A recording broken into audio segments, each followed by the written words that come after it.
Today we are going to talk about the case of ELIAKIM NAMPINDI. You see, a lot of the time when people retire, normal people will actually prefer to go on vacations. Some of them will, prefer to go to old age homes. Not ELIAKIM. ELIAKIM had another plan, a different one. Yeah, he was actually a serial killer. Like when I was researching serial killers, there were not like so many options. The other option that I got was the B1 Butcher, but I don't want to cover that case now. Like I'm going to do it, but later, not now. Let's talk about ELIAKIM. ELIAKIM was just a very angry man. Let me just start off by saying he was an angry man.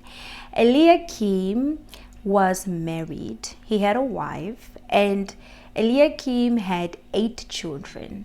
He had 6 children with his wife, and then the other 2 children he had them with another woman. So ELIAKIM was a family man. He had a wife, he had kids. He was a hardworking man. ELIAKIM was a general worker. A general worker basically are people that just tend to the farm, make sure that the farm is taken care of.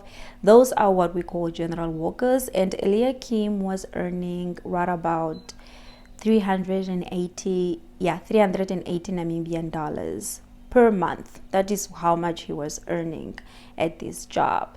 He was the sole breadwinner. He was taking care of his wife and his kids. His wife was not having a job. She was unemployed due to a disability. So ELIAKIM basically was the one who was taking care of everybody, but then he was not really taking care of all his kids. He was only taking care of the 2 last ones. Those were the ones that were still being supported by him.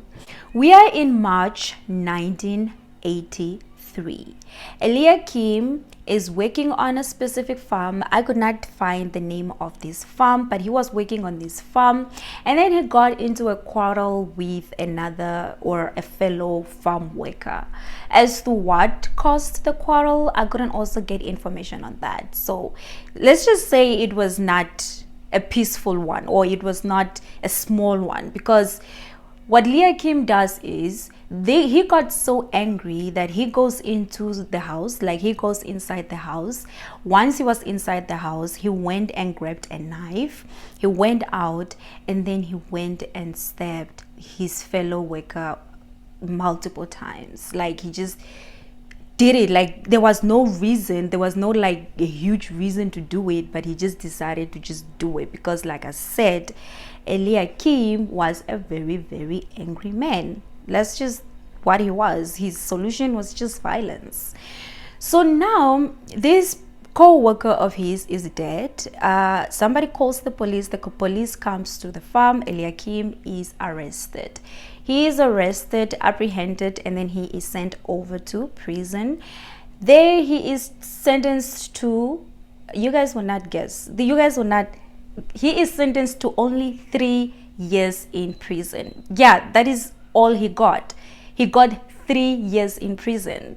What a person's life is worth 3 years now. But anyway, so now ELIAKIM spends these 3 years in prison. He serves his sentence. He is released after these 3 years, and then he is out in the public child. He is a free man looking for a job, because remember, he has to support his wife and kids.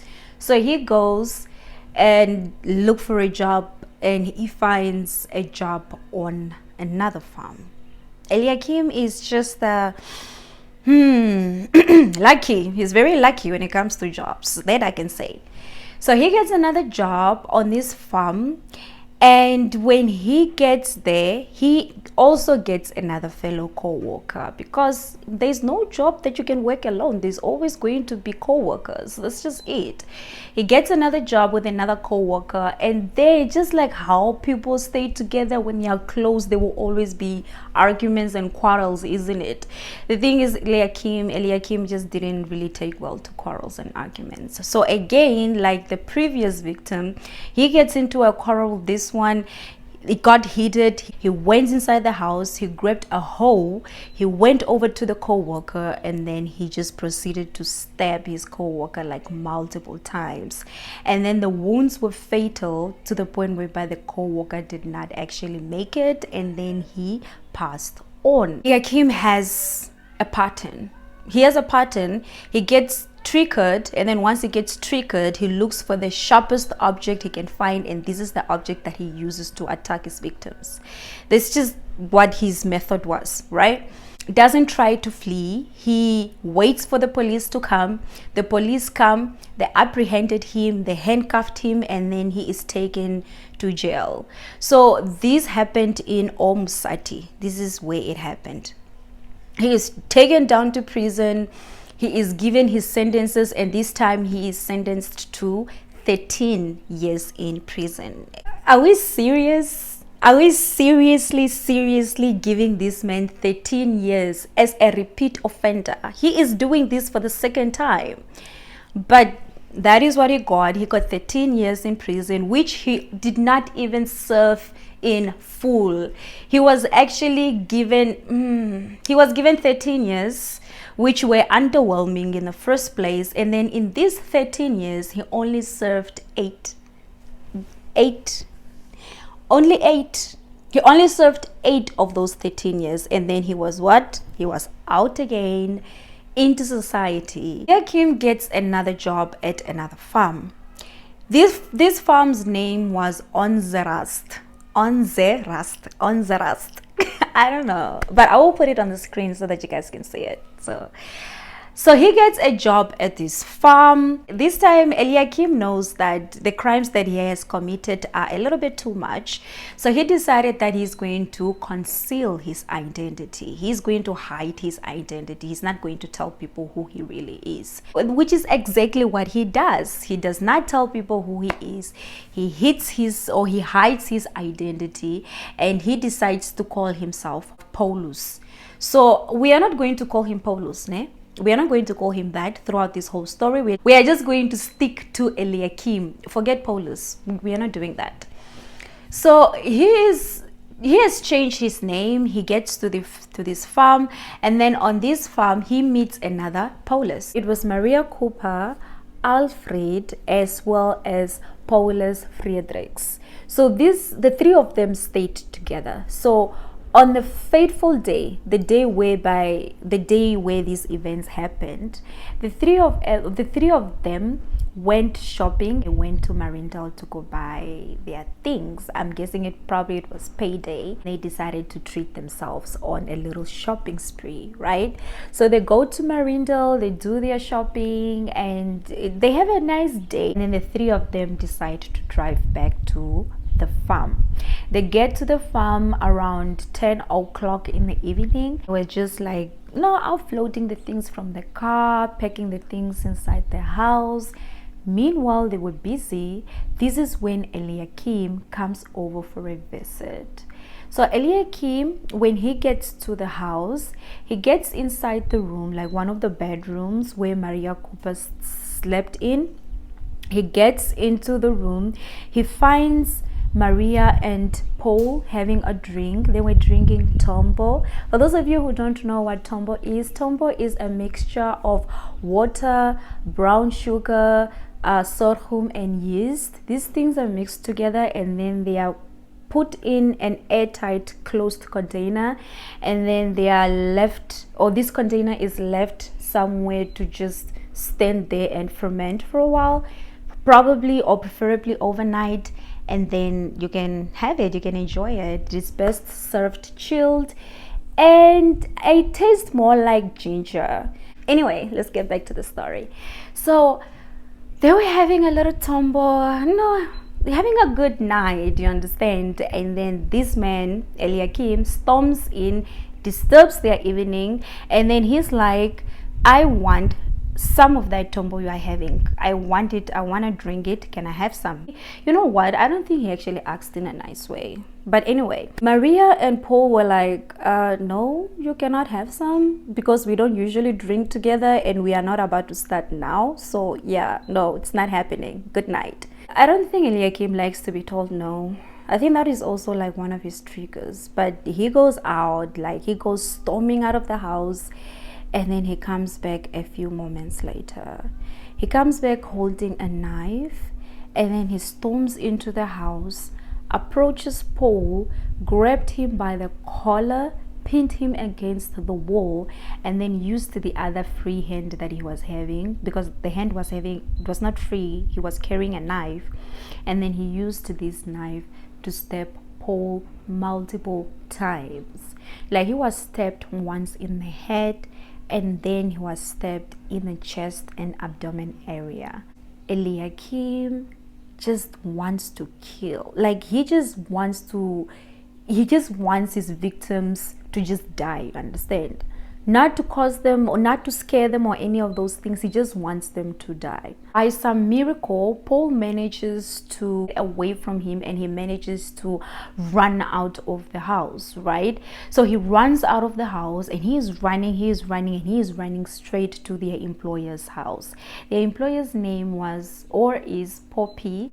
He ran up to Poppy's house. He was banging and knocking on her door. She came out. She was sleeping. It was late. She came out, unlocked the door. He got in. She turned on the lights, and that is immediately when she saw that he was covered in blood. And Paul just collapsed on the floor, on the kitchen floor.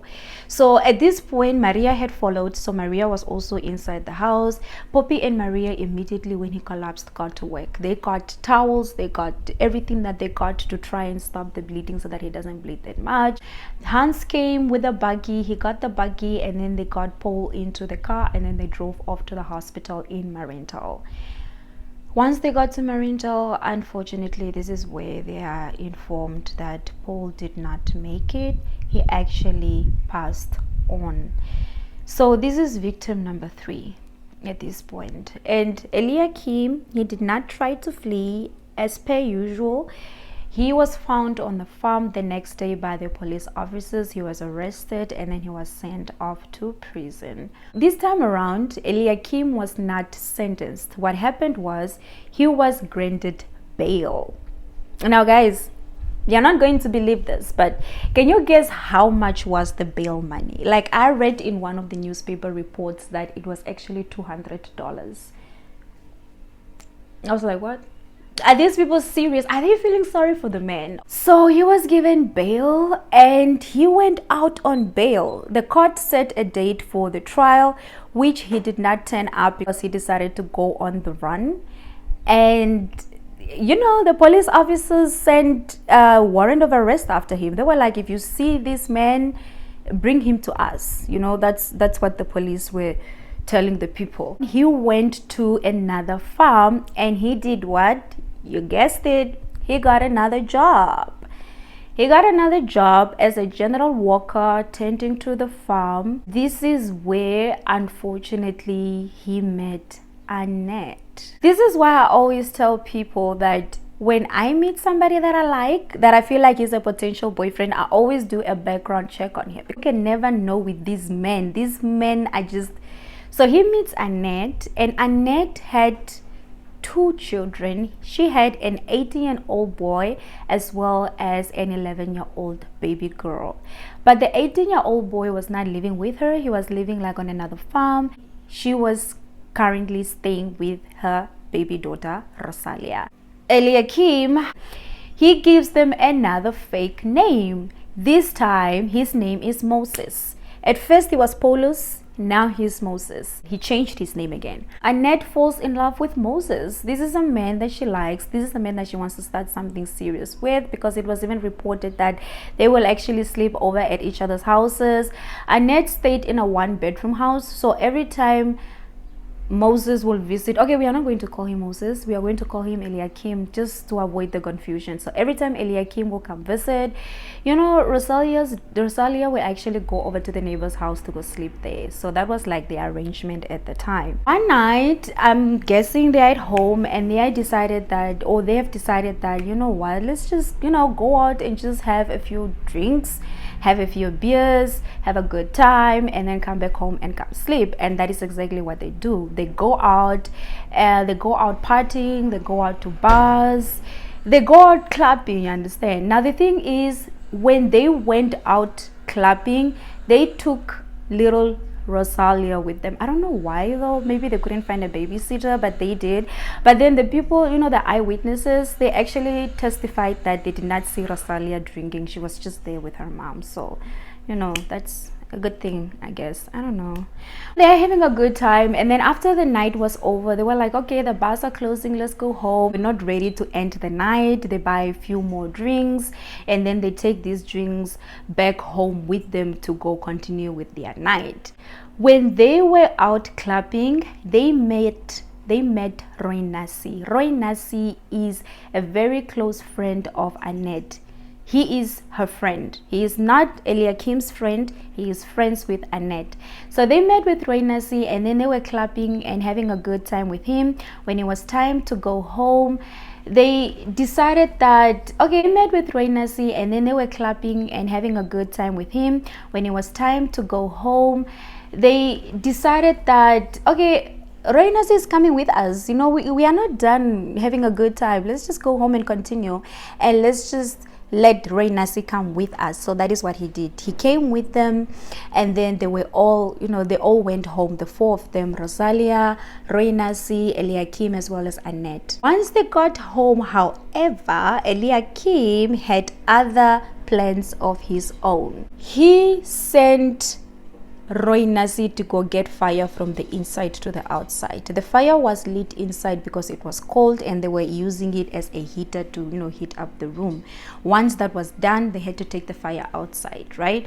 So now ELIAKIM sent Roy Nasi to do that task. Roy Nasi over to go get the fire. Roy Nasi goes over to go get the fire. He bends down, and this is when ELIAKIM attacks Roy Nasi from the back with a knife. ELIAKIM, why? He had no reason at all. While he's busy attacking Roy Nasi, Rosalia and her mom Annette are watching this happening. So as they are watching this happening, they decide that we are not going to be next, and they run. They run over to the neighbor's house. Once they get to the neighbor's house, they are banging on the neighbor's door. They are like, open up, open up, open up. The neighbor opens up. They are like, what's up? What's going on? They tell the neighbor what is happening. And do you know what this neighbor does? The neighbor casually just says that, you know what, just go back. It will be okay. Just go back, it's fine. And then the neighbor closes the door and they go back to sleep. So the frantic and scared Annette probably didn't know what to do, and she decided to go back to her house with little Rosalia. And when she gets there, ELIAKIM is there waiting for her with a knife in his hand.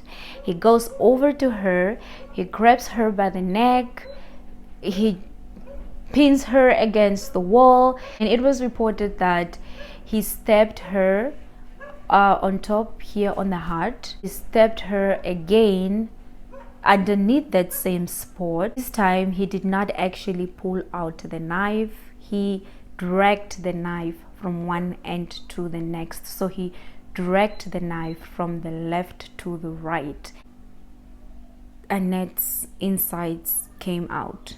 That's just how brutal this was.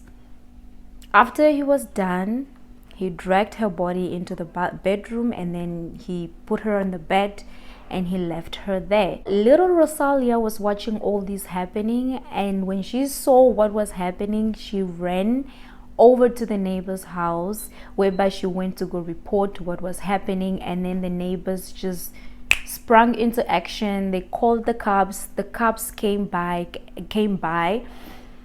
and everything just happened fast. The cops came by.